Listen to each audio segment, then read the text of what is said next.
Oh, yeah, this is B. Brian Blair. So let me tell you something. This is not the hard, and this is no job. You are listening to Hardcore Wrestling Radio Live.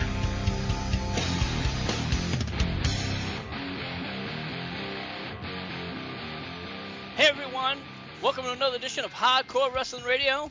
I am the Shining Star, and we'll be having a special guest. But before we get to him, we're going to cover a couple of news topics. And we do have the Hardcore crew. First, he's my sidekick. He's all attitude and no filter. He's the son of a bitch, Andy. Andy, welcome to the show. Thank you very much, Rick, and hello to everybody for listening to us tonight. And of course, over from WGS TV, he is the Wrestle Gamer, Double B Biljo. Billy, welcome to the show. Did you call me a Bildro? Boozing. Boudreaux, Biljo, whatever you want to call it. Billy, Double B, welcome to the show. The official name for Microsoft's Xbox One has been announced, yet it was still suck. That's why I have a 360. And of course, over from Lance Moss TV, we have the incomparable Lance. Lance, welcome to the show. Well, thanks for having me. And No Lance problem. has a Sinclair Spectrum 68K. Say what now? Huh?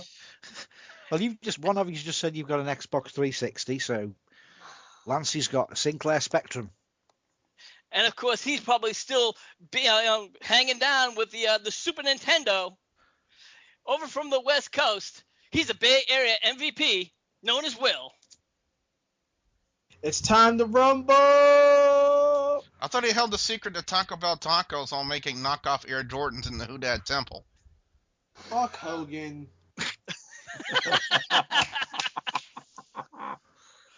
Well, let's get down to the news topics. First, you know what? There's been a lot of rumors about AJ Styles and his contract being up. He recently posted an interesting tweet. This is what he had to say to fans. Contract due. TNA, ROH, or WWE. You choose my destiny. It's been known that Styles has been talking about this, guys. This is one of the biggest issues has been money. All right, Andy, what do you think? Do you think he should stay or go? Very simple. I think he's going to stay. I think it's just a big ploy to give a bit more interest to AJ Styles. Okay. Well, considering AJ Styles is like one of the biggest names in TNA today, he really don't need to bring that much more interest into him. But the fact of the matter is, with TNA having all these quote financial issues, thanks to signing Tito Ortiz and Rampage Jackson, I'm okay with Rampage Jackson. Get Tito Ortiz the fuck out of TNA. But The only thing that this though. If TNA loses AJ Styles, that, in my opinion, will be the final nail in the coffin for TNA. Yeah, I think the only problem is, and AJ Styles knows this, that if he goes to the WWE, I think Vince will give him a 12-month contract, do the same on him that he's done with Christian, have him as a jobber, ruin his career, and when he goes back to TNA, he'll be back started all over again. I think Vince will just ruin him. How many of you guys remember the run that Frankie Kazarian had in the WWE? Very good point. And, that's what a point that I made on our Facebook page is that, unfortunately, he was there for maybe 2 or 3 months and then crawled back to TNA. And where is he now? He's a mid-carder. And Frankie Kazarian is a phenomenal wrestler. No pun intended to AJ Styles. And, WWE did nothing with this guy. And, Kazarian has great mic skills, great wrestling skills, but they did nothing with him. They've not taken one star that was originally from TNA and moved on. Even Gail Kim, who, let's say she was a WWE diva, she left for TNA, was successful. She went back, and she just kind of flopped there. Look at Karma.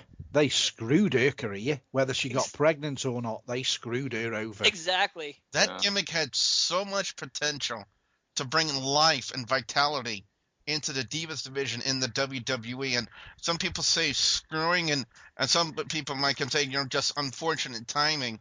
Either could apply, but, I really think it was bad marketing or bad marketing of hers. I think Karma, Awesome Kong, whatever you want to call it was a bad call on her part. Vince saw that she was having this thing with Bubba the Love Sponge, this big feud, and he thought, as Vince always says, I can make or break people. Boy, did he break her, and she fell into the trap. You know what, guys? And you know what? People say it's bad timing, and I want to make this valid point. Okay? She got pregnant, lost a baby, which is very, very tragic. Yes. She came back from that, and she lost a significant amount of weight. But you know what? Did WWE take her back? Nope. No. Where is she now? She's Nowhere. in the Indies. She's taken not one, but 2 steps back in my book. I'm sorry. And yeah, you know what? She made a bad business decision, and people say, well, she was being racially abused at TNA. Bubba the Love Sponge thing was a big bad scenario. We all have people that we work with or walk around in life that we do not like, but we have to put up with it to receive a paycheck every month. Yeah, If she can't act professional, whether someone's calling it the N-word or that she's fat, if she can't take that on the chin professionally, she doesn't deserve to be in the business, because look at it all this way. people do in wrestling is bitch. Yeah, but look at it this way. The only reason why Bubba the Love Sponge was in TNA in the first place is because of the fact that he was sucking Hulk Hogan's dick, which was old. I agree. Which was old in the first place. I agree with you 100%. Bubba the Love Sponge had no business whatsoever being in TNA. Has no business being in any kind of a wrestling promotion whatsoever. And anyone. We've all got friends that we speak to on here on a regular basis who are in the wrestling industry. The industry that I'm in is a cutthroat industry. The wrestling industry is even worse. And if she can't take a knock on the chin occasionally, she's in the wrong business. If she can't take someone saying to her, you're nothing but a big fat N, she doesn't deserve to be in wrestling, because she hasn't got... Well, I have to stop you right there. Well, guys, without being nasty, she hasn't got the bollocks for the job. Let me stop in here for a second, guys. First off, I don't care. No job should have to put up with that. Period. No, you shouldn't. But unfortunately, in the real world, we have to. I agree with. Well, let's pitch it over. To Bay Area. What's your thoughts, Will? What do you? Long story short on this one, I agree with everybody here. I mean, it is a place of business, but then we have morals and ethics around wherever you go. It doesn't matter if you're in wrestling or if you're working a 9 to 5 and everything like that. I mean, regardless of where you're at, there's morals and ethics that are involved. But I do have to agree with Andy and you also, Rick. I mean, there's going to come a time to where you have to, have your composure, because if not, you're really not for the business. But it's a two-sided street, and everywhere you go, or if you land someplace, it's going to be a crossroads. Yeah, but we did get off the track a little bit. We were talking about Karma, which was a part of the subject. We were talking about AJ. Do you think AJ should stay, or do you think with TNA, or do you think he should head off to greener pastures to the WWE? What's your personal choice, if you had a choice? I think my heart says stay, but my brain's like, go to WWE, because he's been disrespected as of late. My personal opinion, I think he should go to WWE. Take your chances. Okay. Yeah. Will. By him going to the WWE, will put another notch on his belt, but I've still got an audible feeling that it will be a bad move. I do want to see the guy in WWE. He certainly deserves it, but I think Vince will just hold him back. And that's a strong possibility. Lance, what are your thoughts, real quick? Honestly, he should stay, because a few factors against that Vince will not push him whatsoever. 1, from TNA. 2, his age.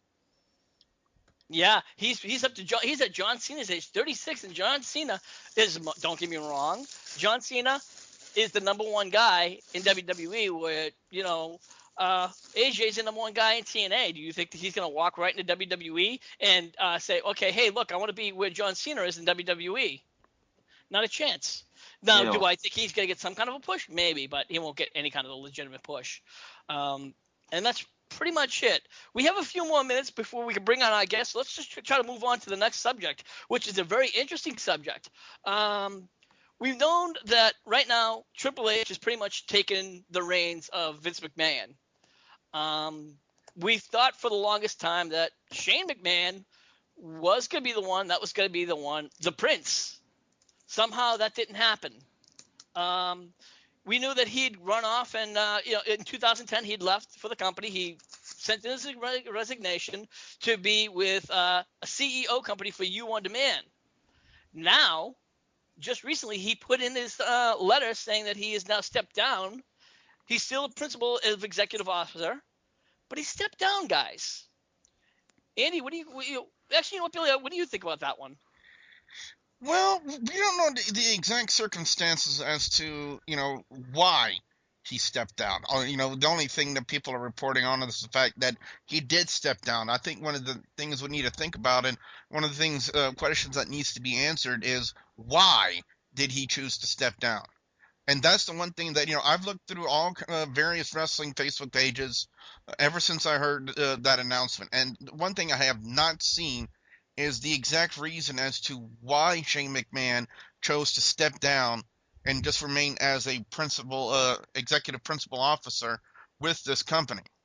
I think that's the one thing that, we can all speculate all, day and night as to, why, what were his reasons for stepping down from his CEO position.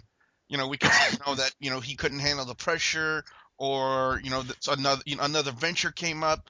It could be every one of those reasons, unless, until we hear, conclusively from the person himself saying, this is the reason why I stepped down. I think the only thing we can say is, what are our opinions on it? Was it a good move? Who knows? Was it a good move for the company? Yes or no? Was it a good move for Shane McMahon? Who knows? That's the only thing, unless we hear, like I said, conclusively from either the company or Shane McMahon himself as to why this move transpired, we could speculate until I finally get laid, which will never happen. But you kind of get the joke there. But Yep. Like I said, it really, we could give our opinions on it, but the thing is, I don't think it would matter too much until we hear very much conclusively why. Well, that's what we're here for. I mean, yes, we don't know why. Of course, he's a McMahon. He's never going to come out and show his cards. McMahons have always played their cards close to the chest. So, you know what? Well, I'm going to go over to you. Why? What's your opinion? Do you think why he did it? We don't know why, but what's your personal opinion? If you could just look a little bit into the bowl, so to speak. The bowl? Or whatever. What's your personal opinion? Do you think why? Well, put down the taco. Oh, damn. I thought my mic was on. Yeah, no worries. Go ahead. I was going to say, my personal opinion about Shane stepping down, I think it has to go back to how this last year in the company and how much his so-called stepbrother was getting more noticed. And I mean, I could be wrong here, I don't know, but I feel like Shane should have had a better position in that company. But in my opinion, just to end it quick, I think he should come back and take the reins. I'll just leave it at that. It's fair enough. All right, Lance, over to you. Well, why he left, it's like you said, it's kind of hard to say. He could just want to come back to the States or something, or there could be something going on behind the scenes, or hey, they might be trying to work a deal out with him to come back, which honestly I don't really see happening. But yeah, it's either one of those 3 or 4 things. All right, Andy. Lastly, over to you. What if you could make a what's your take on this? I've looked at the question. We talked about it last night. I've looked at the question, and if we have got it correct that he's the principal executive officer, he hasn't really stepped down. if anyone listening wants to check, a principal executive officer is like an executive producer on a TV show. They have a person who works for them who would be known as the CEO, but the executive officer oversees a CEO. It's a title that's over a chief executive officer. The executive owns. The word executive basically means he owns the whole thing. He's employing someone to do his job, which means he could pursue other things. The boss, the CEO, still has to go through Shane. Shane is still in full control, but it doesn't look on paper that he's in full control. But a principal executive officer is higher than a CEO. It's a step down. Executive producers on TV will probably work on 6 TV shows, and a producer will only work on 1. So he's opening his spectrum so he can go and do other things, but people still have to say to him, we want to do this, is it okay? He still gets the final say what goes on. He could be wanting to return to the States because he's living in Japan. Maybe he's homesick. Maybe he is going to come and do a bit of a run-in with the WWE, so he can't dedicate his full time, so he employs someone to do his role. But he has not really stepped down. In reality, he is still the top dog. He's got someone working for him. He's paid for it like a personal assistant to do his role. So you can look into that what you want. But basically, with being an executive officer, he can now put his finger in 15 pies and still run his company quite easily because he hasn't got to give it 100% dedication. He can give it 20% dedication and still run the company. So it's open. We all wish and hope that he's going to come back to the WWE, and let's hope that's one of the reasons. He could be returning home, homesick, and wants to appear back on the WWE for a couple of months. Well, in an unrelated comment, when you see children in the WWE audience doing the primetime players millions of dollars dance, it's time for therapy. Billy? But has anyone noticed? Anybody who talks to you, it's time for therapy. But has anyone noticed now, present company included? Has anyone noticed now that they're going back? When Stephanie comes in and her father comes in, they've gone back to their old music, which they used when Shane was around. Not Stephanie. No, that's still the same music. Is that hers? Okay. I thought because Stephanie used to have that SMH, Stephanie McMahon Helmsley. And it used to mention SMH, which was a product. She was selling SMH clothes and stuff. Wasn't her old theme tune? I'm all grown up. Whatever it's called. But now she's using the old original Stephanie McMahon theme tune. Maybe I've got it wrong, but I'm sure that they've gone back to their old theme tunes. I'm telling you right now, it's not the same. You go back to when they first came out, it's not the same music. Yeah, I just thought it was like the same. I thought they were using the same music round about the Attitude Era. I'm not saying the Attitude Era is coming back. Well, Stephanie McMahon never really had her own. Yeah, Stephanie McMahon never really had her own entrance music. The entrance music they used for her when she was with McMahon Helmsley, I believe, was Triple H's old music before he went to the Yes, it was. Yeah, that's the music they used for her.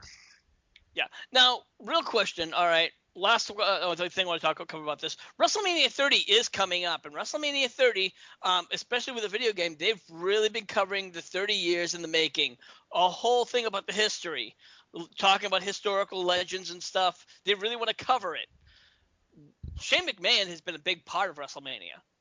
Mm-hmm. I hate to say it, and this is just my personal thought. Why would they not make him a part of it? He cannot be a part of it because when he left the WWE, not only did he cut all ties with them, he sold his stock with World Wrestling Entertainment.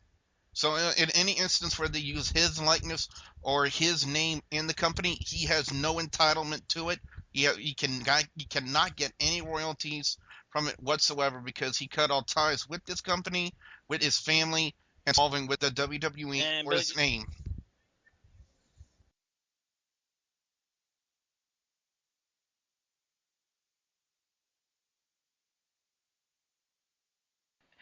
Ladies and gentlemen, I would love to introduce to you, he is a legend.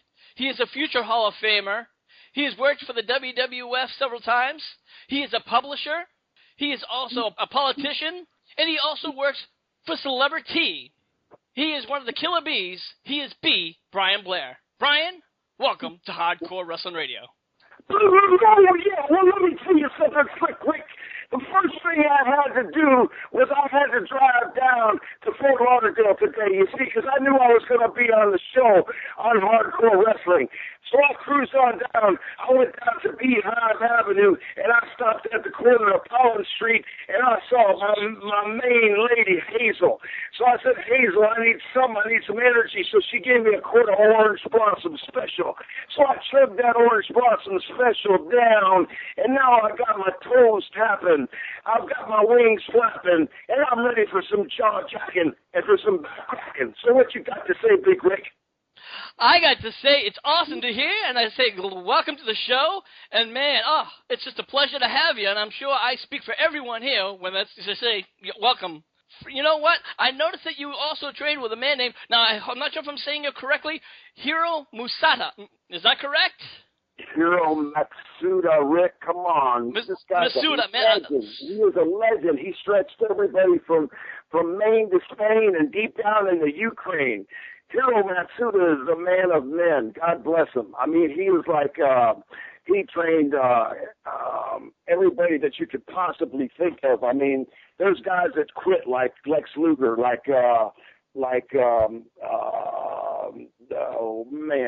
Razor Ramon, Danny Spivey.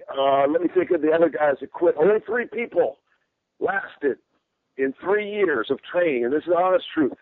Mr. Wonderful Paul Orndorff. Hulk Hogan, believe it or not, even though Hiro broke his ankle, Hiro Matsuda broke his ankle. Hulkster came back for more. And then yours truly, B. Brian Blair. That's the only 3 that made it in 3 years out of over 100 people. So I have got the utmost respect. As a matter of fact, I host something called the Legends Luncheon that takes place 6 times a year. And we just all met 45 different wrestlers this past Friday. And the first thing we do is bow and say our condolences and our love and send our love to Hiro Matsuda, Jack Briscoe, Gordon Soley, because they were the foundation of the Legends Luncheons, and Hiro Matsuda was the foundation of championship wrestling from Florida. Now, you said you were one of the men that you did train with, of course, along with Lex Luger and Paul Orndorff, was indeed Hulk Hogan. I believe he was also called the Super Destroyer back then. How much training did you do with Hogan, if any, back then? Actually, I started wrestling about 6 weeks before Terry did, and he had his first match with me, and he was the Super Destroyer then. And kind of a little inside joke I'll tell you right now for your listeners, and I want to ask all your listeners, you know, I love Facebook. Please friend me on Facebook, and we can talk about celebrity later. We can talk about I'm sorry. Somebody... No worries. You plug it all you want. But anyway, no. Oh, golly. The Queen Bee just got me. Anyway.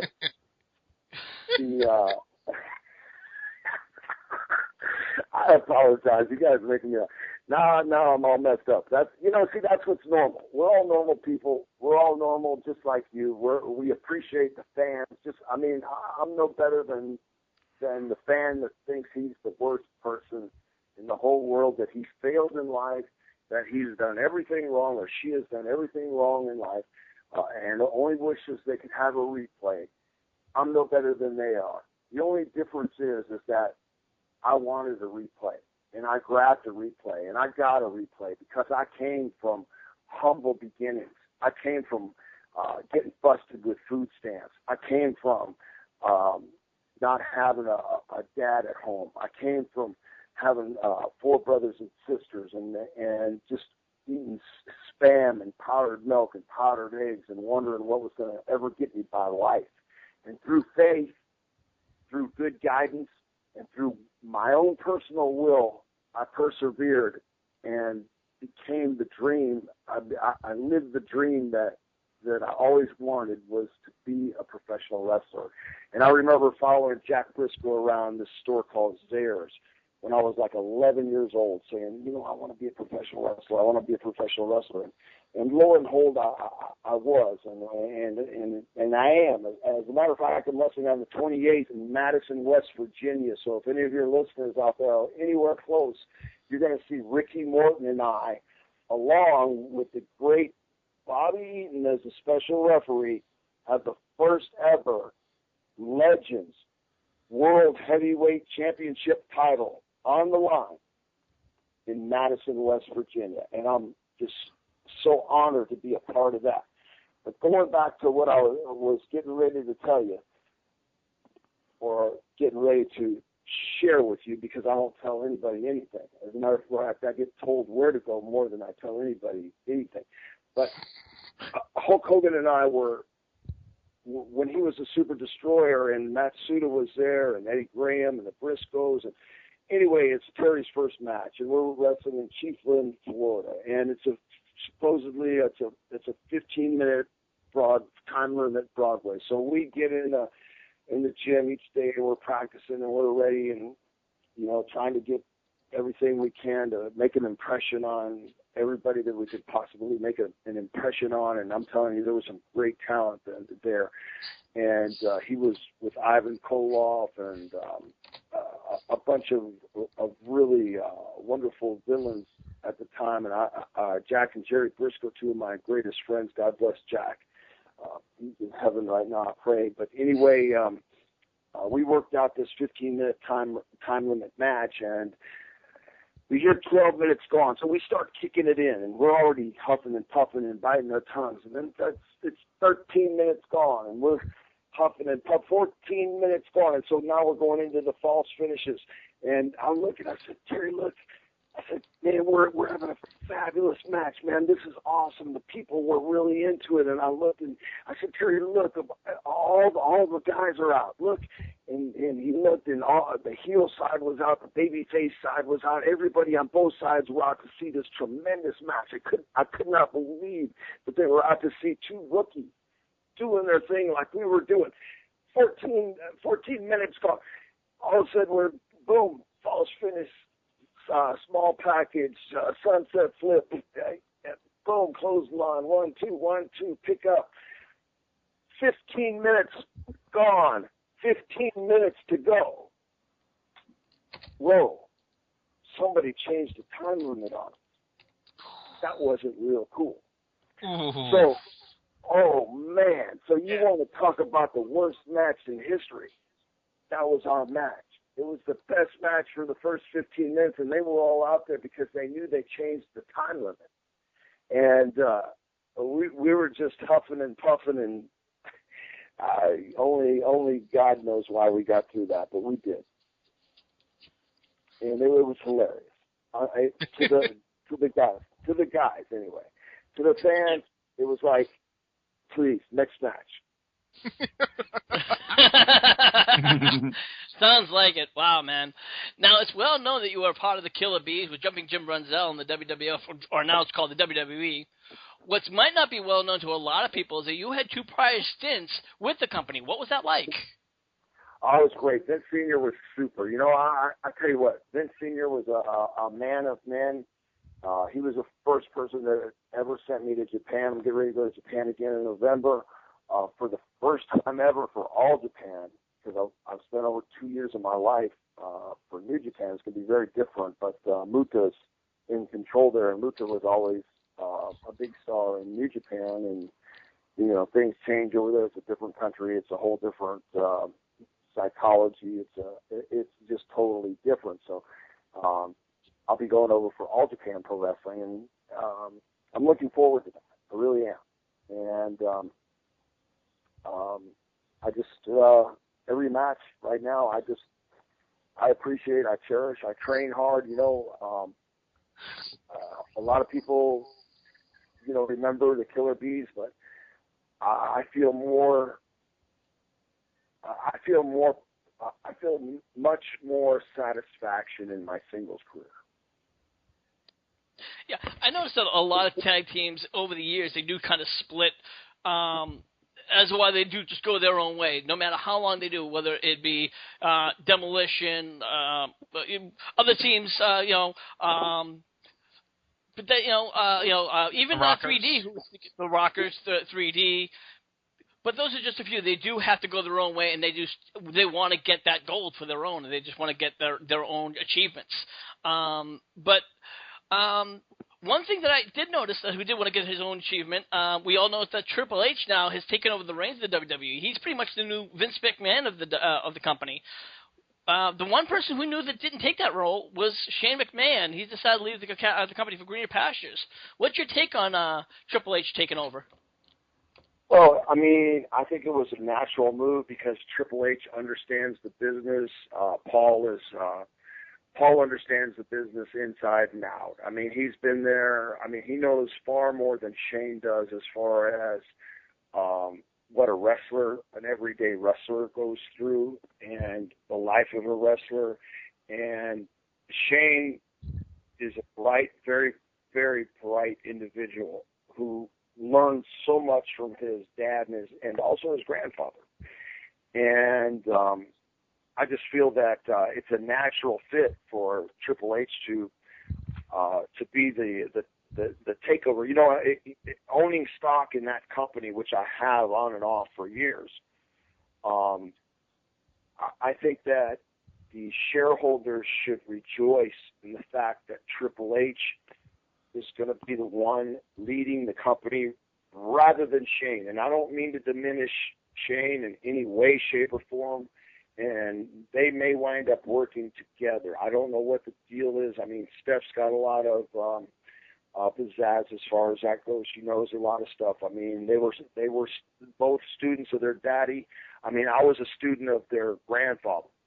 And I was, Vince Jr. was announcing, when I was first, in WWF, when we were first doing those Allentown, Pennsylvania tapings, and what was the second place we taped in? Somebody's got to know. Come on, Andy, Billy, Willie, somebody's got to know.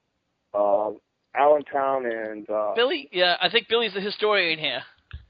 I know you guys did a lot of back in the '80s. I know you guys went between Allentown, Pennsylvania. I know you guys also did a lot of shoots in Boston. As one of the major cities as well, and besides Madison Square Garden. I'm trying to think of, was it Hamden?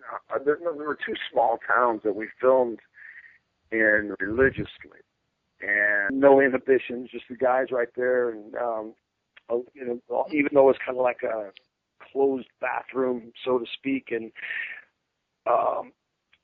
Vince gets done finally, says, "I got to go, guys."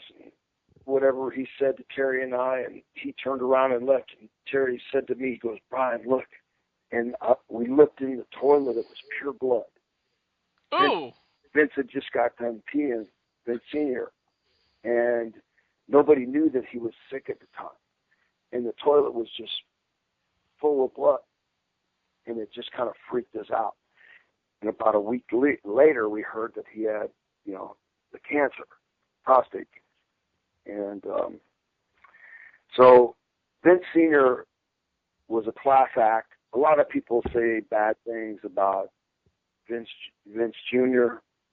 Certainly he's got an ego. Everybody in that position would have an ego. But without these guys, we would never be able to make a living. And like we do now. I mean, even though it disrupted the territories, there's so many stories that go along with this. How at one time when Turner and TBS was hot, Vince owned. He wound up buying Turner. I mean, this is another story maybe for another day, but Vince had everything in control all to himself. There would have never been an NWO, but he got stuck with money, a little bit of money problems, and he bought that for $1 million, the rights to TBS, and he turned around and sold it for $2 million less than a year later. And nowadays, I mean, that's like small potato.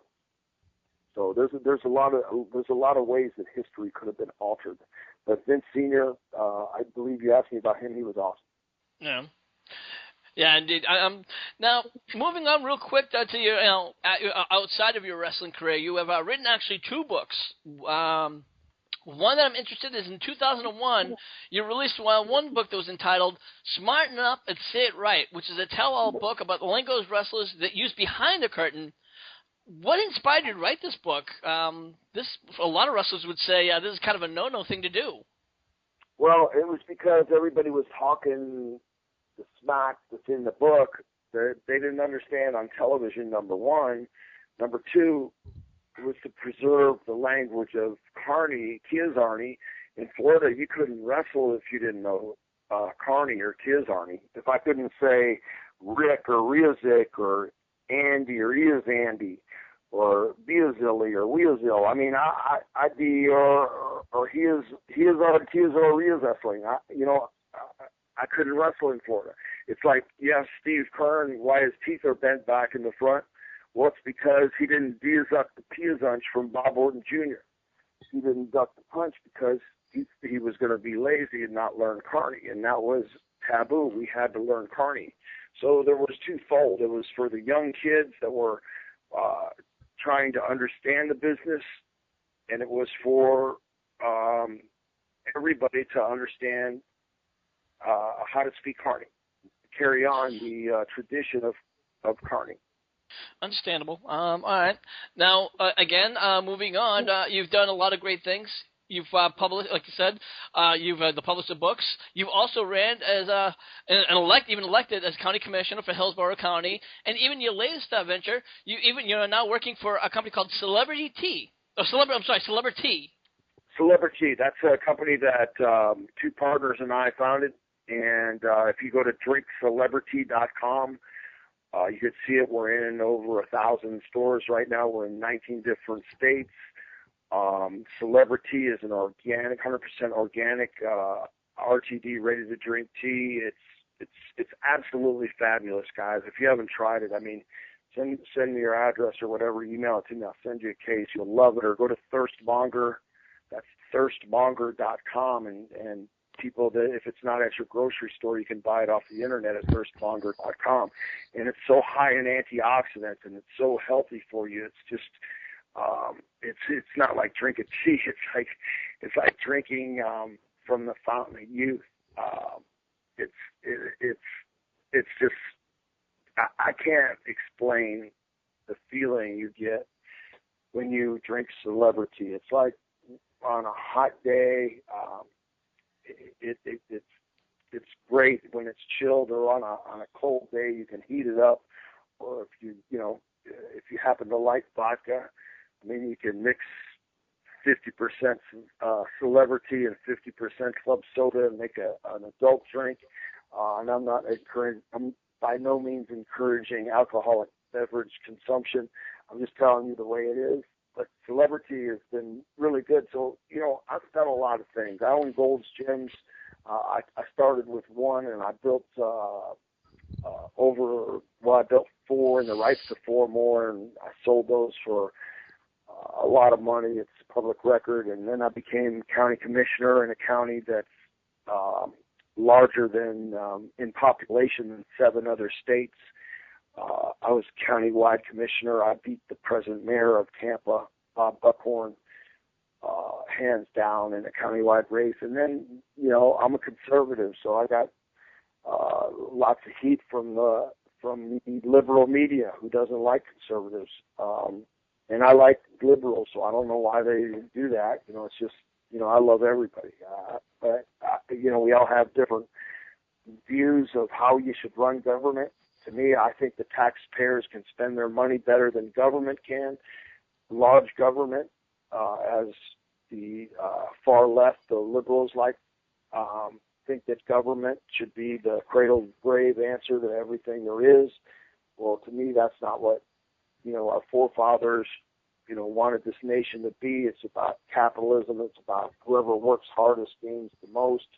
And it's about opportunity. You may not be the richest guy in town, but you can be the happiest guy in town if you built something that you're proud of and that you worked hard at. And you know, I look at Gold's Gyms like, wow, what a thing. I mean, we started with one member, like E.F. Hutton, the old E.F. Hutton commercial. We started with one member at a time.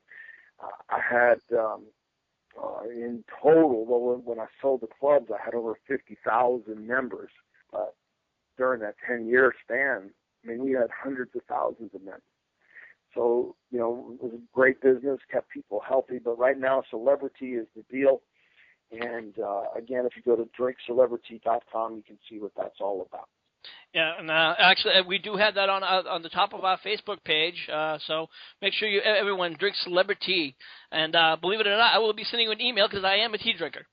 Oh, that's great. That's great. And you know, if it's not at the store you're at, just ask them. And because our DSDs, our direct distributors, we're nationwide right now. So your grocery store, your favorite grocery store, you know, whatever it is, Kroger, Publix, Winn-Dixie, whatever it is, they can just plug into KE or United and UNIF and pick up Celebrity. And I'd appreciate it if the fans out there went in and asked, you know, if they have Celebrity there. And again, you can get it at thirstmonger.com. But it's great to be an entrepreneur, to be something. America is such a great country, guys. I mean, I wish I could do what you guys do. It would be a blast to me to sit back and interview a bunch of sports guys, wrestlers, whoever, and you know, ask them the questions that I always wanted to ask them. But you know, I just never had that opportunity, and maybe someday I will, because I would love to have that opportunity to interview people like you guys do. I don't have the skills to do it, though. See, that's something that would have to be taught to me. So, believe it or not, it didn't take much skill. I mean, I've only been learning for a couple of years. I was actually doing it for 2 years with my good friend Double B over here, and then he took me under his wing. And then after he decided to move on to greener pastures at YouTube, I decided to pick up the reins and try my own show. But I do have one last thing. A good friend, Joseph Knight from Classic Wrestling Association, suggested you make another type of celebrity.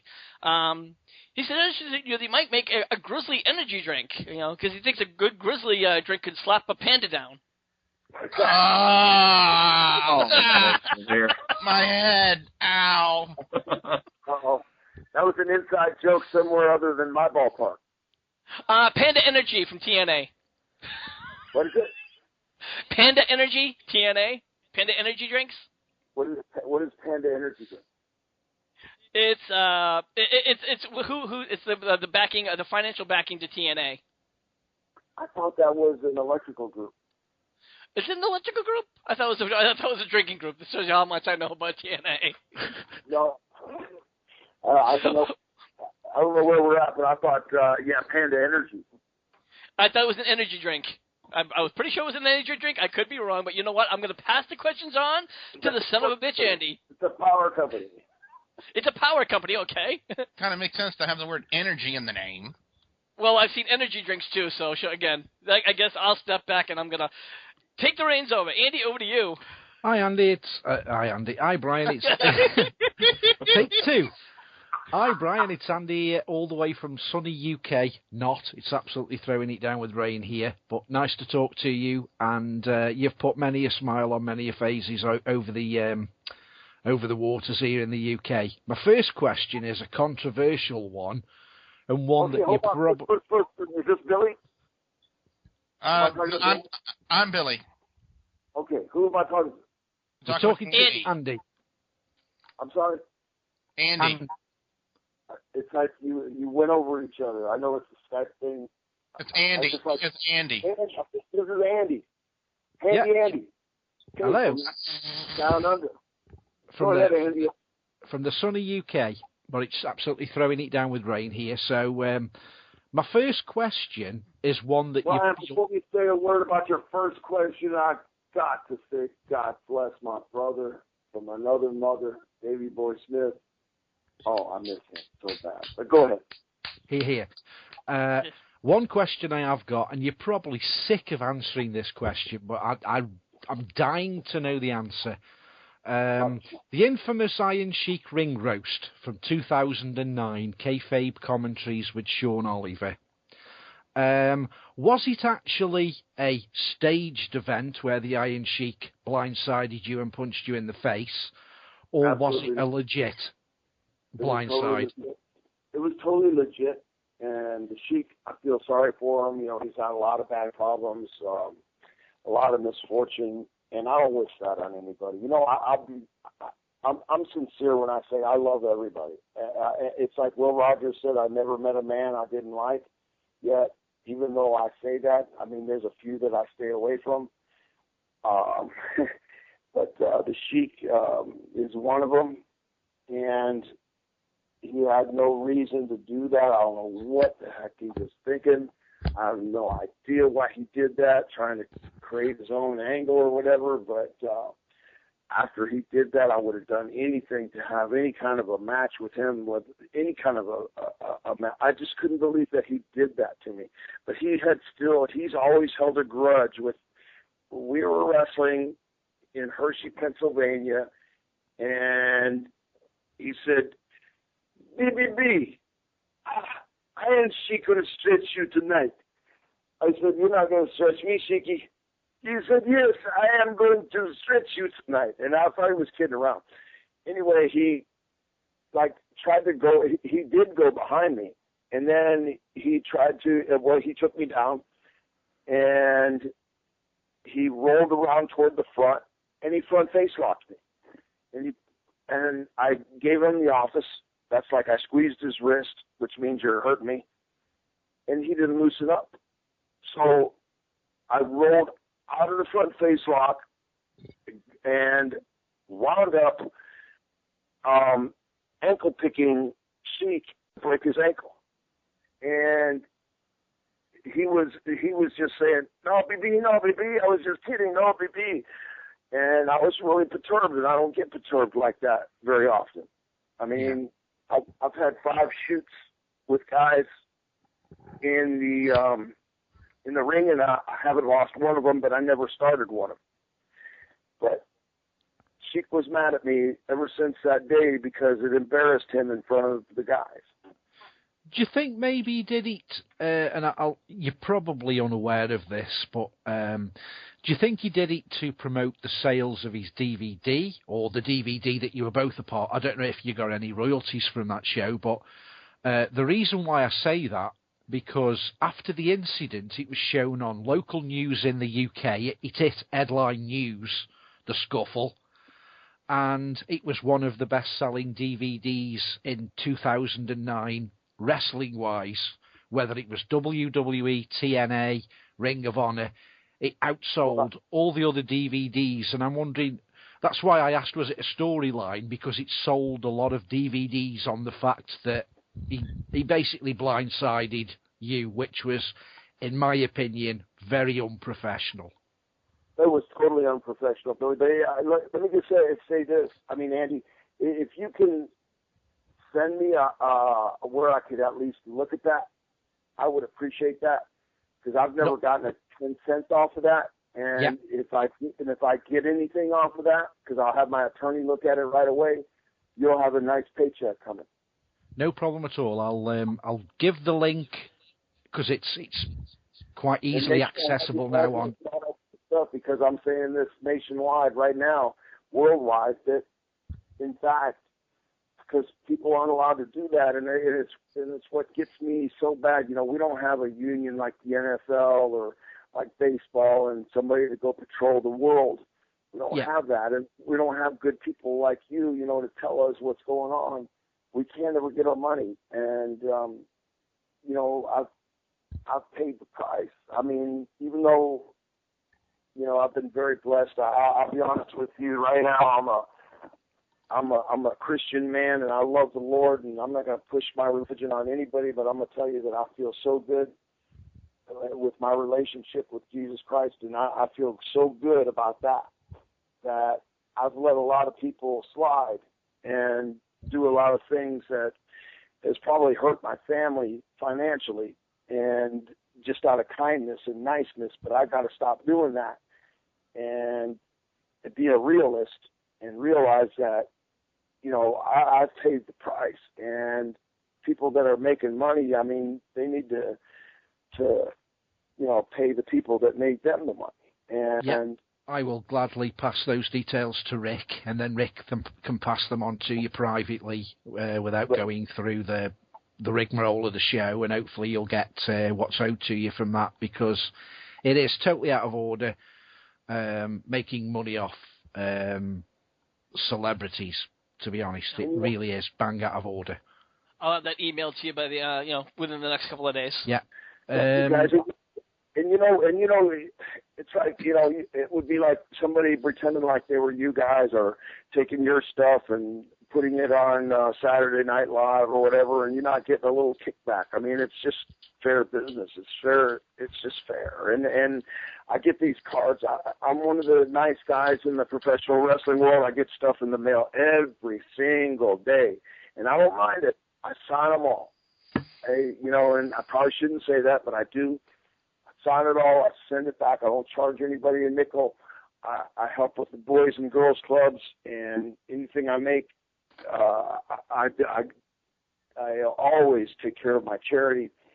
And it's just I need to take care of my kids. It's funny. Look after number one. That's what they always say. Absolutely. But, and don't step in number two. My nose is bleeding now, Rick. Thank you. Oh, man. Hardcore wrestling. I love it. Another question. What was it like working for Fitz Von Erich in WCCW? Was it an interesting time, or? Andy, I'm going to tell you right now, if I could tell the stories that I learned in the year and a half that I lived with David Von Erich, it would just rock the wrestling world. I mean, things that are just unbelievable. But let me say the nice things. We're such a tragic family, you know. I mean, Doris Atkinson, their mother, was just such a wonderful lady, and she's still alive, I believe. I talk to Kevin once in a while, who lives in Hawaii, in Maui, and you know, Fritz and Doris had their first son, Jackie, died in the pool. He got electrocuted. Oh. And then, you know, the tragedy started when David died in Japan. And him and I were so close.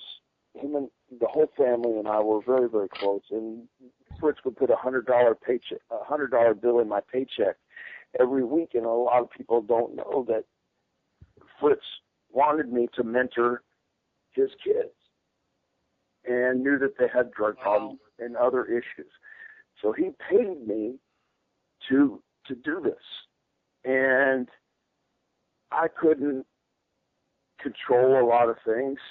And, you know, I even did things that I probably shouldn't do. Nothing that was really, really bad, but, you know, smoke a joint or whatever. I mean, you know, I shouldn't have even have done that, but I did. And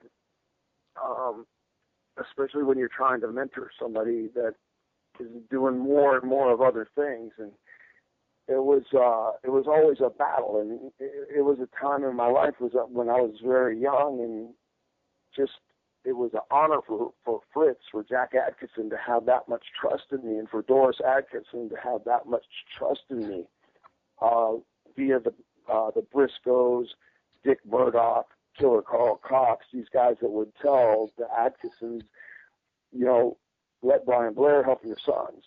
And it was shortly after I was going through a divorce to Michael McGurk, and when I was in the territory with Leroy and Bill Watts, and everybody was saying, you need telling them, you know, not just the fact that I could draw money and make them money, but the fact that I could also help their kids. Because I've always kind of been a mentor at heart, and that's what I've done for so long with so many kids and so many people, and I still mentor kids right now. Yeah. But anyway, long story short, I guess I didn't do the greatest job I could have done. I feel bad that, you know, the only person I have to talk to is Kevin. And it's a sad thing, but there were some tremendous stories, guys, that would, you know, if we were just in someplace in a restaurant having a Diet Coke somewhere, I could just tell you things that would just blow you away. Wow, awesome. My third question is backtracking on a question that Rick asked earlier. In your FCW days in 1977, when you fought the Super Destroyer Hulk Hogan, did you think then he would be the household name that he is today? Did you think he had that it factor, or were you surprised that he made it as big as he obviously has?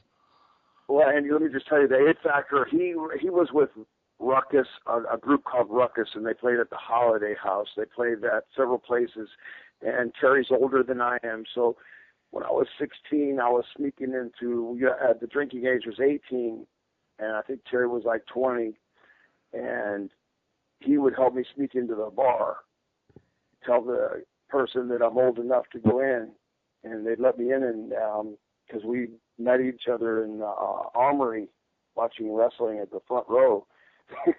Just being wrestling fans, and so I was already enamored with him. So personally, yes, I thought, and plus he was the best man, along with Paul, Mr. Wonderful Orndorff, and my brother Kevin in my wedding to my current wonderful wife Tony. Nice, and very nice. So. Awesome. You know, and a lot of people, you know, they ask, you know, Tony had the Stinger. She was the queen bee when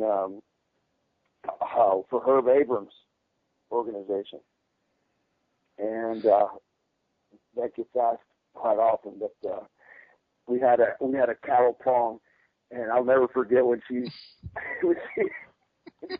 I told her the batteries weren't working, and she hit Bob Orton Jr. in the ass with that, and Dan Spivey.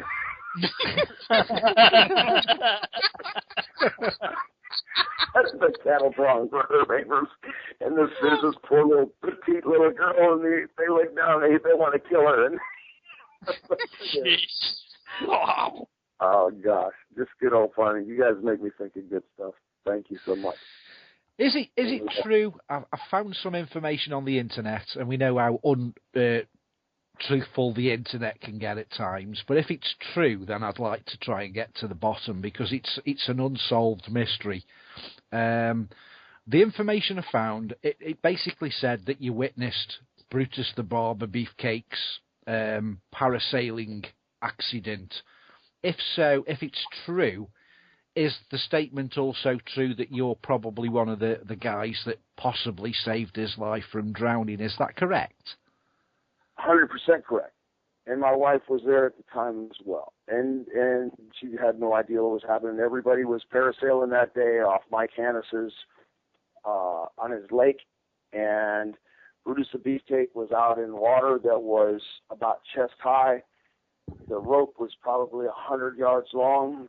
And you would probably have a 20 yards between Brutus and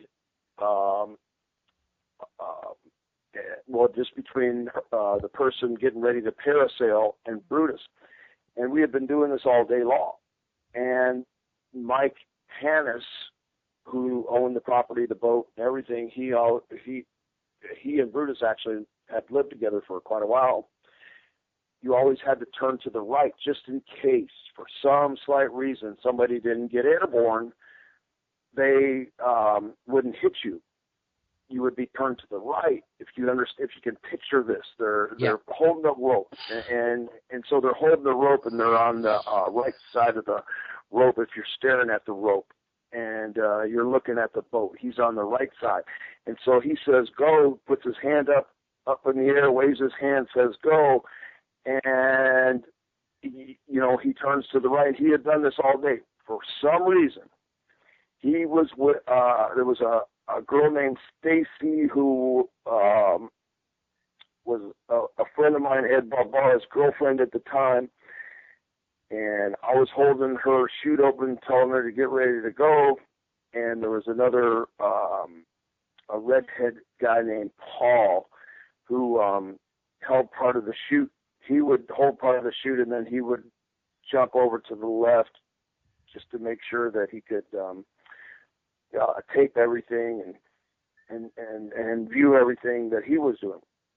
Yeah. So it's actually, I believe this is taped somewhere.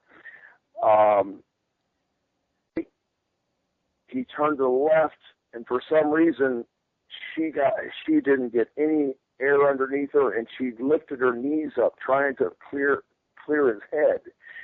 And as that happened, her knees acted as a battering ram and hit him right in the face. And so I saw Brutus drop down. He dropped straight down into the water, and she finally went off into the air. But I freaked out. I stood for a second thinking he's going to pop up, and then he didn't, and I ran into the water, and I grabbed him and I pulled him to the shore. And when I got him to the shore, I started hitting him in the back, and water started just flowing right out of his mouth. It was just flowing and flowing and flowing. And I said, "Are you okay, Bruce? Are you okay?" And he said, I could hear, So I could tell that he was, that he was okay. And I said, "Brutus, open your mouth," because I was trying to get my fingers between his teeth, and I was having a hard time getting because I wanted to make sure there was no seaweed or anything, obstructing his esophagus. And as I did that, I said, "Brutus, open your mouth." He said, "It's open." And, not like that. He goes, it open. It's like that, real like he couldn't say anything. What had happened is he broke his plate all the way across the top, so the whole top of his front teeth were sitting on his bottom teeth. Oh my God! So saving his life, that's something that who knows, but to see a friend like that hurt so bad just made me cry. I mean, I started crying. I was just so afraid for Brutus that, right then everything in his life was gone. But he made a great comeback. He did. I mean, he made a great comeback after that, and he did good, and so everything worked out. Well done to you. And my final question, again, you've probably been asked this thousands of times, but you're known all over the world by the name of B. Brian Blair. What does the B stand for? Bears are bad to the bone. No, I'm thinking of my trip to Australia when George Thorogood hung out with us for a week. Now, B is because my little brothers and sisters couldn't say Brian, and they always called me B.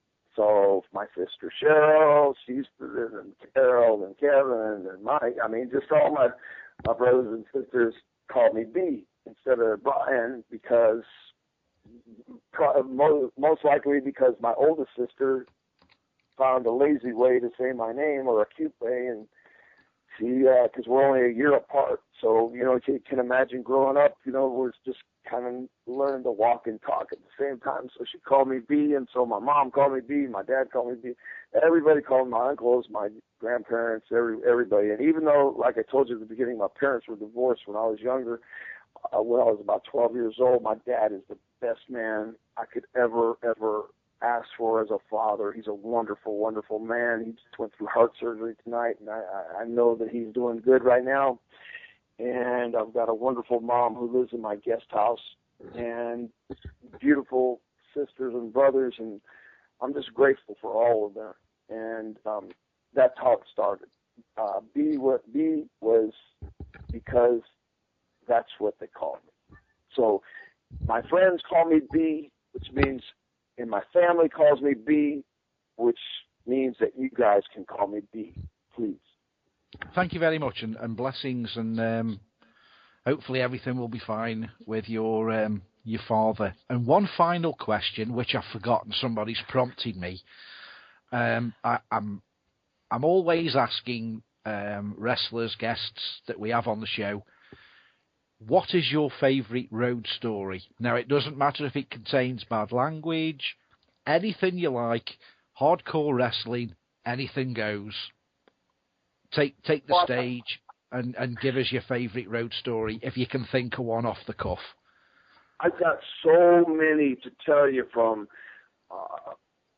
Andre the Giant and Dusty Rhodes coming from Greenville, Mississippi, when the Dream wound up getting a cooler of pee dumped out on him when my Lincoln Continental, the heater was on. He was freezing. I got peeing on Dusty's leg in New Orleans when the power went out, and I thought I was peeing on a palm tree. And he had his boots tucked in. I mean, crazy stuff. But one of my favorite ribs was at the beginning of my career. The first week I go to Fort Lauderdale from Tampa, and I go to Fort Lauderdale from Tampa, and I don't know if you guys know who Pat Patterson is. Yeah. Yep, Yeah. do. Very first Intercontinental champion. Pat's he's a gay guy. I don't care, but he's a nice guy. But he used to always tease me like he wanted to get in the ring and go behind me, and he always screwed with me. Matter of fact, one time I walked into the little place that on 106 North Albany where we filmed TV, and there was a pile of money, and there was an X on the wall, and Gerald Briscoe was blindfolded, and he missed it by about a foot. And I mean, this was a big pile of money, and I was poor. And Dusty goes, "Hey, people," he goes, "Hey, people," he goes, "Why don't you put a dollar in and you try?" And I said, "That's another nickname, Beeper. I have to tell you about that some other." Anyway, I said, "Okay, Dream, I'll put my dollar in," and I was excited. So I put my hand, and I knew I was going to hit this X perfect, and I was going to win that whole pot of money. It was no big deal.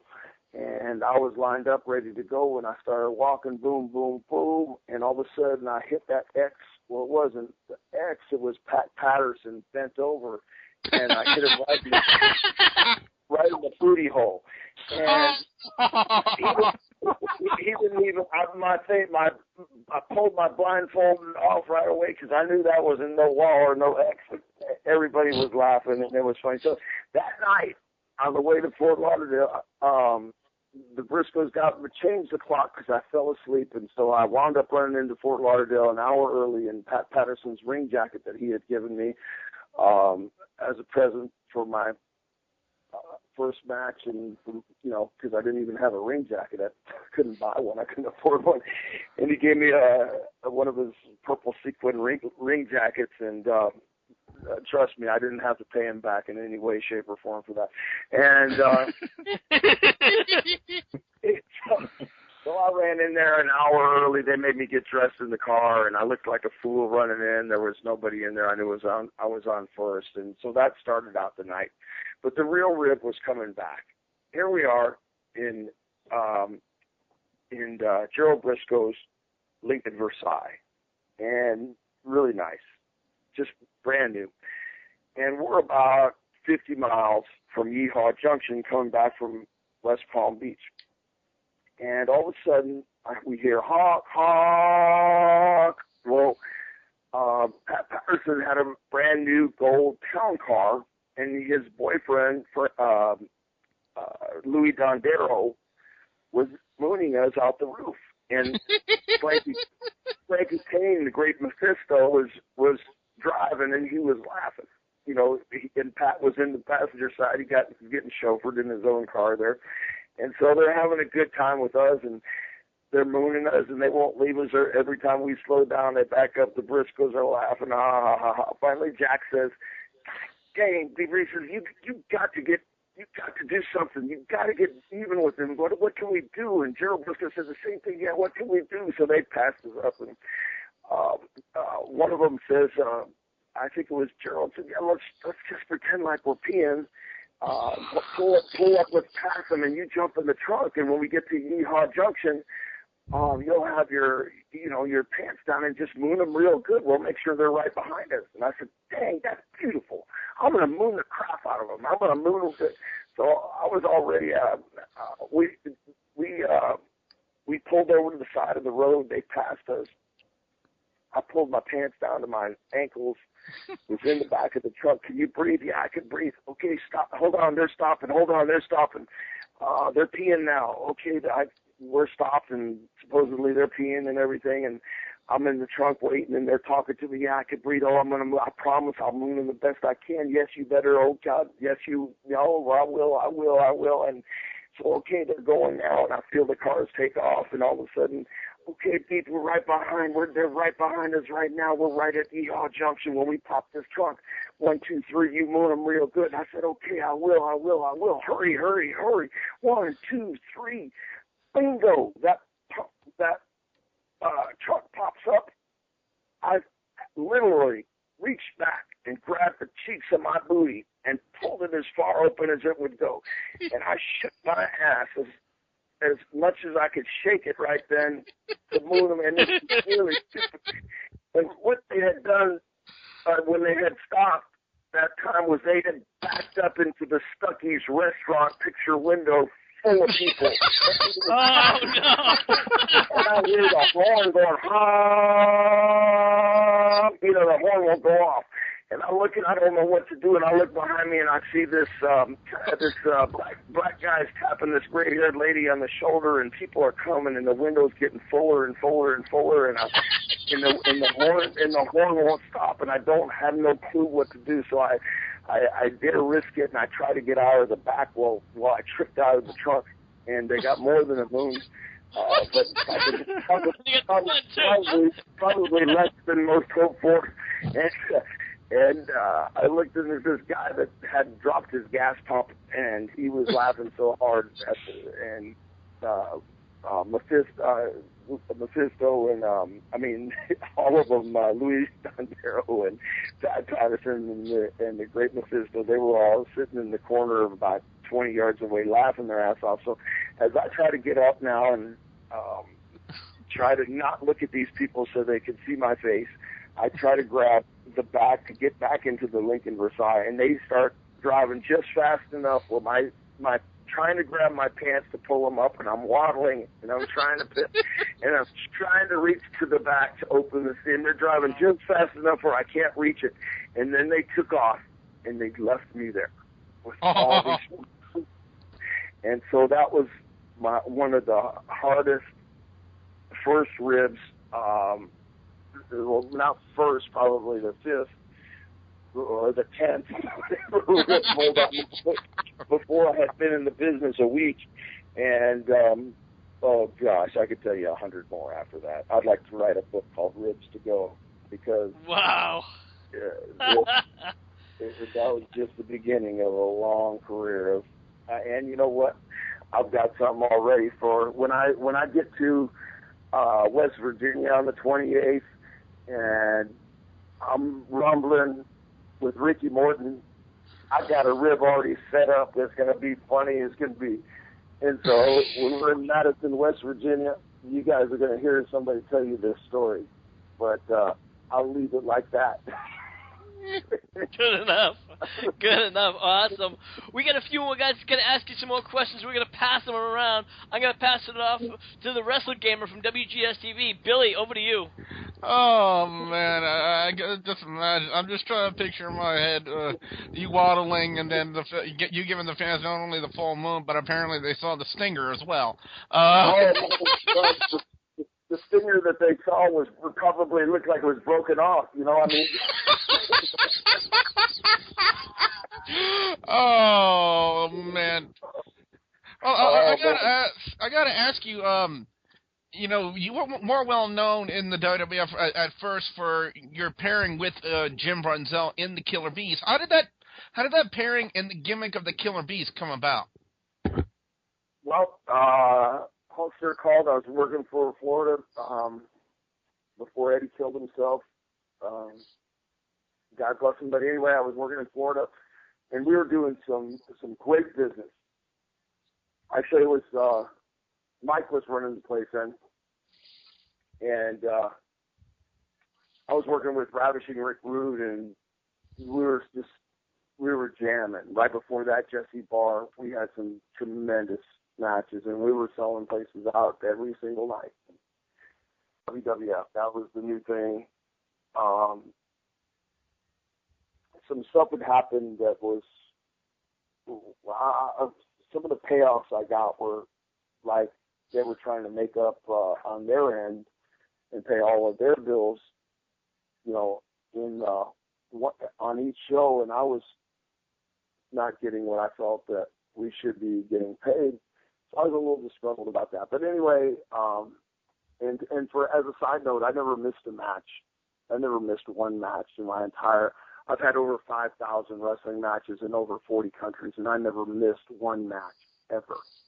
Wow. And I don't know how many guys can say it. So I get a call, and Terry said, "Hey, you ever heard of a guy named Jumper Jim Bunzel? You interested in coming to New York? Yeah, interested in coming to New York. Jumper Jim Bunzel, yeah, high flyers, yeah, Jim over in Ghana." Anyway, he goes, "Well, Vince wants a tag team, and he'd kind of like to put you and Brunsy together." So I said, "That sounds awesome." So we met in a place in Ontario, Mississauga, for television. And George Scott comes in the room, who comes to our Legends Lunches. I host the Legends Lunches 6 times a year here in Tampa. And we get, 30 to 40, 45 wrestlers that come to that each time. And George Scott, who should be in the Hall of Fame, guys, and it should be a big push, guys, because he came up with WrestleMania. He came up with everything that made Vince so successful at the beginning. I mean, Mr. T was our manager at one time, but all that stuff was George Scott, who booked the Carolinas and turned that place into just a real hotbed for wrestling with Wahoo and Ricky Steamboat and Ric Flair.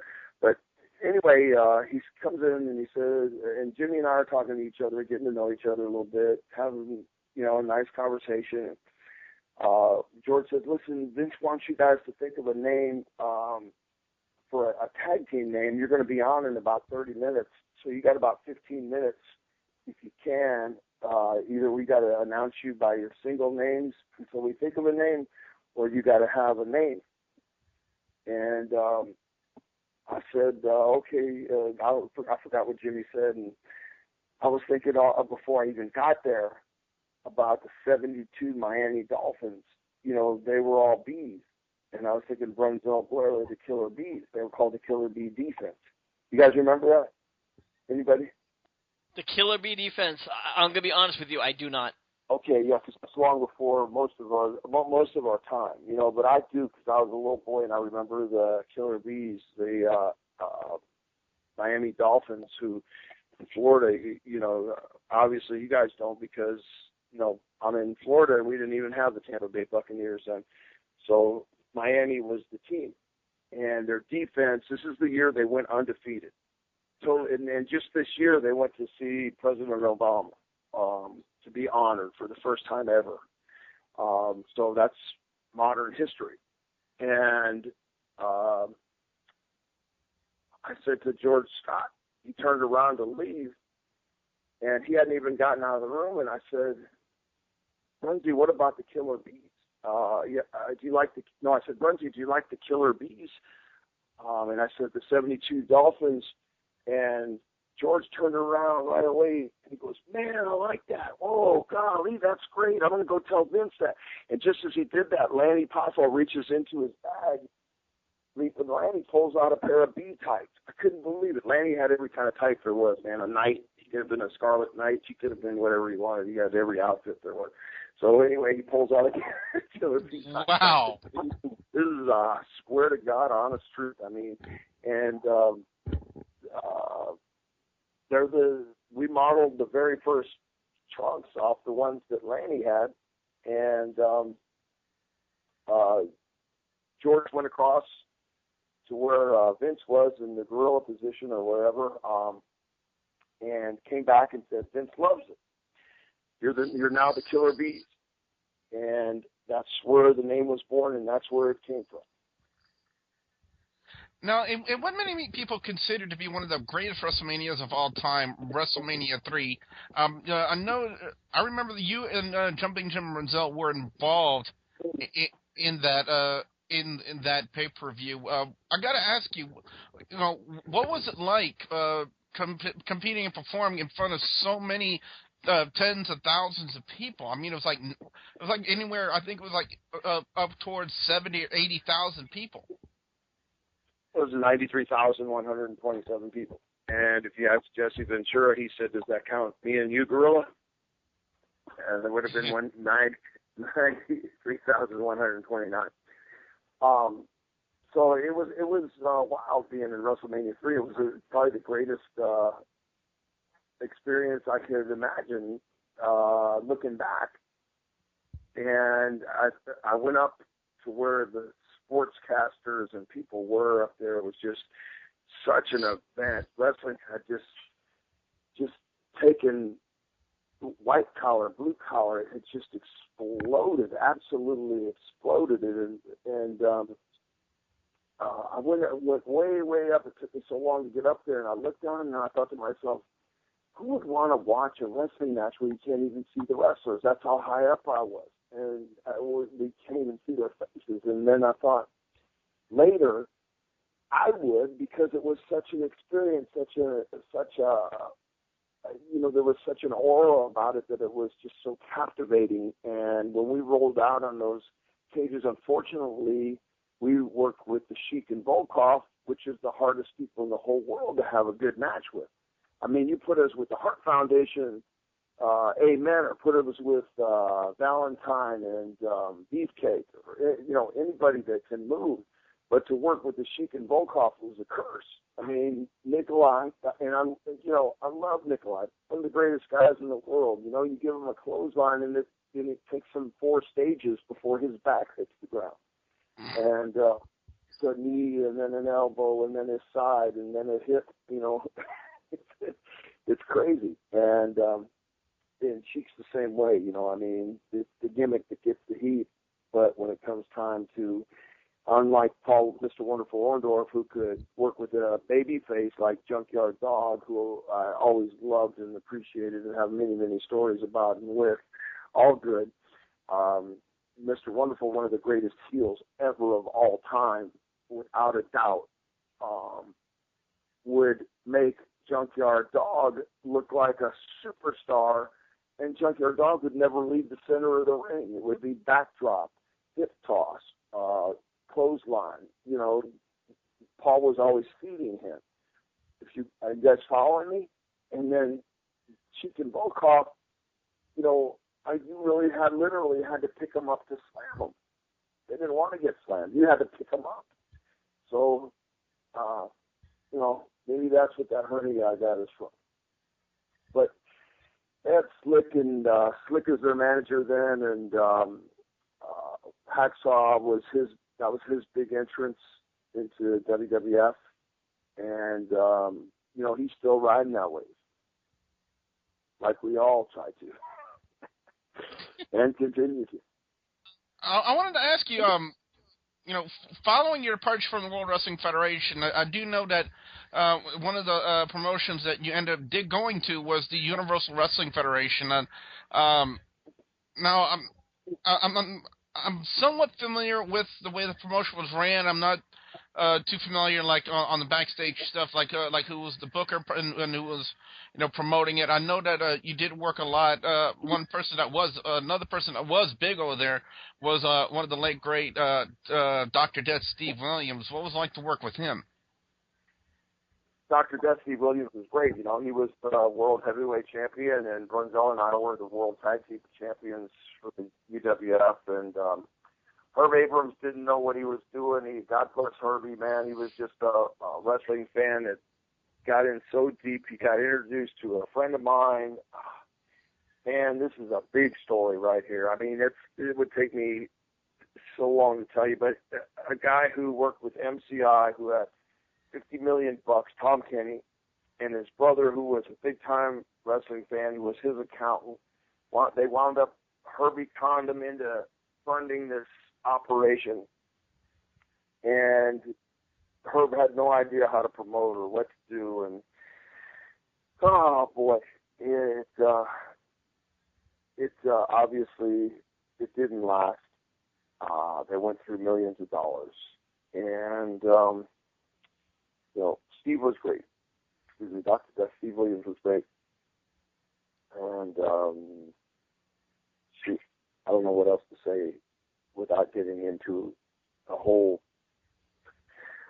nother conversation. What other promotions did you work with? I know you worked a great deal in the territories since then. Were you ever present during Global Wrestling Federation? Yeah, I believe so. I didn't work for GBF, but or GWF. I was like, one of my favorite territories was Mid-South. Bill Watts, Cowboy Bill Watts. Arkansas, Louisiana, Mississippi, and Oklahoma. Great territory. A lot of miles. I mean, I worked the territories like for Bob Geigel and Harley Race and Pat O'Connor. They owned the Missouri Central States, where I was Central States Tag Team Champion with Bob Geigel. I mean, that was a long territory. That's where Jesse and I were roommates for 6 months. And it was just the longest non-payingest territory, but still we got a lot of experience. Jesse and I sold out the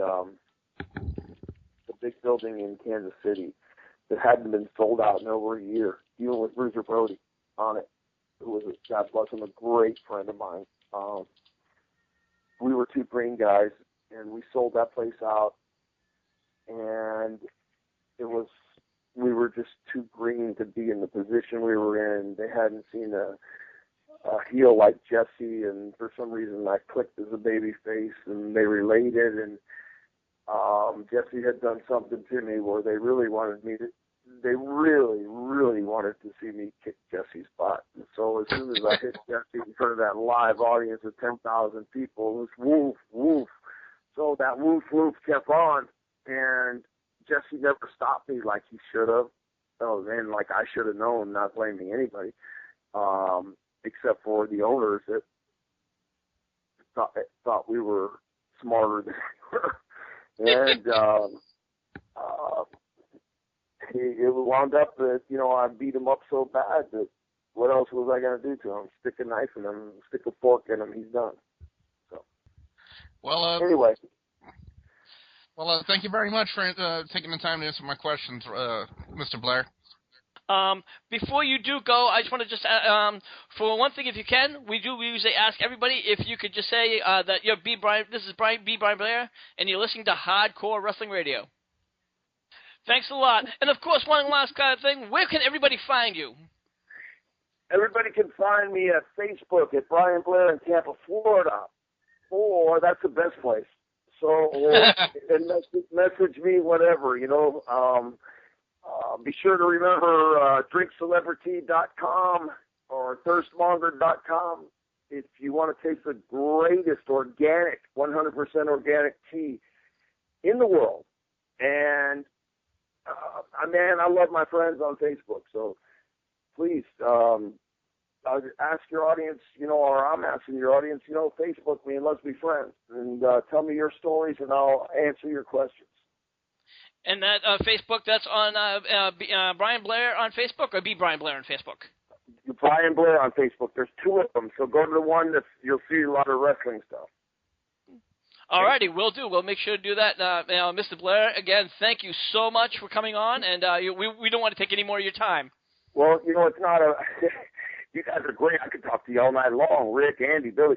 Well, this is great. I enjoy it. I can't tell you how much I enjoy this, but, I got a wonderful life. I've got to give her some of my time right now, and so I hope you understand. I was married for 23 years, so I very much understand. That's great. God bless you. You deserve a medal. I don't. Yeah, I'm a born-again bachelor, though. Oh, she does. I got you. You guys are a blast, man. We need to go have a beer together sometime. Absolutely. All right. Well, anyway, I wish you guys nothing but health and happiness and God's blessings, and I wish you all the best in the whole world. I hope whatever's bothering you right now will quit bothering you real soon, and I really hope that you guys have great fortune in the future. Thank you for having me. Oh, yeah, it's been a pleasure, and like I said before, Andy did pass me along those details about that DVD, and I will be emailing that to you within the next day or so. So again, Mr. Blair, it's been an absolute pleasure, ladies and gentlemen. B. Brian Blair, formerly of the WWF, now currently a celebrity. Thank you. Good night. And for, of course, for Will and Lance of Lance Boss TV, I do apologize you couldn't get those questions out, but of course, I guessed was short on time, guys. No worries. Well, Lance, you know what? Where can we find you tonight? Lance Boss TV on YouTube.com. And Bay Area, Will, where can we find you? Kicking James's ass in the back of a cave. Just kidding. www.instagive.tv/Bay Area MVP, of course. With fake Air Jordans, by the way. And Billy, with your real Air Jordans, where can we find you? In the hell. On YouTube.com/WrestlingGamer, where very soon we'll have the latest installment of the TCW review, and also coming up the reviews for Dead Space and DMC Devil May Cry. And of course, last but not least, the son of a bitch, Andy. Andy, where can we find you? You can find me on www.stokehaunted.com. And we do want to thank our private listener, Joseph Knight. Joseph, if you are listening, where can everyone find you? Hiding. Yeah, hiding. He's hiding from TNA. That's it. I'm hiding from those hounds that keep trying to knock on my door because they know I'm right. Yep. They can find me at Classic Wrestling Association on Facebook. You can also find the promotion at ClassicWrestlingAssociation.com. And of course, everyone, check out our Facebook page. That's facebook.com/Hardcore Wrestling Radio. And always, when you listen to the show, you're listening to us at Spreaker.com/HWR Media. Make sure you like us. Make sure you hit the follow button. And until next time, for everyone here, I'm the Shining Star Rick Starr saying we'll see you when we see you. Ladies and gentlemen, tonight's interview with B. Brian Blair has been sponsored by James and Big Easy's brand new charity, Chair Shots for Taco Bell.